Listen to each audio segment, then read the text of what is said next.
അല്ലല്ലോ, അവർ കഴിഞ്ഞ പാർലമെൻറ്റ് തിരഞ്ഞെടുപ്പിൽ ഞങ്ങളെ പിന്തുണച്ചു. അസംബ്ലിയിലെ ഉപതെരഞ്ഞെടുപ്പുകളിൽ നിലമ്പൂർ ഞങ്ങളെ പിന്തുണച്ചു. അപ്പോൾ ഞങ്ങൾ പിന്തുണച്ചപ്പോൾ ഞങ്ങൾ സ്വീകരിച്ചു. ഇപ്പോൾ അവർ പിന്തുണച്ച് ഞങ്ങൾ സ്വീകരിക്കും. അവർ ഞങ്ങളെ പിന്തുണച്ചിട്ടുണ്ട്, അത് സ്വീകരിക്കും ഞങ്ങൾ. അത് നല്ല ക്ലാരിറ്റി ഉള്ള ഇതാണ്.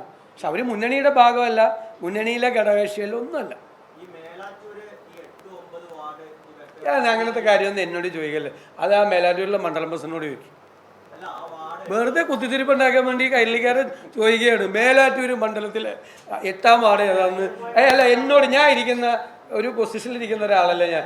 അത് താങ്കൾ പോയി ഒരു വണ്ടി എടുത്ത് മേലാറ്റൂര് പോയിട്ട് മേലാറ്റൂരിലെ മണ്ഡലം പ്രസിഡന്റിനോട് ചോദിക്കും. അപ്പോൾ മണ്ഡലം പ്രസിഡന്റ് പറഞ്ഞു തരും. അല്ല, മണ്ഡലം പ്രസിഡന്റ് പറഞ്ഞു തരും. ഒന്നുമില്ല എന്നിട്ട് ചോദിക്കുകയാണ്, കുത്തിത്തിരിപ്പ് ചോദ്യം ചോദിക്കുകയാണ്.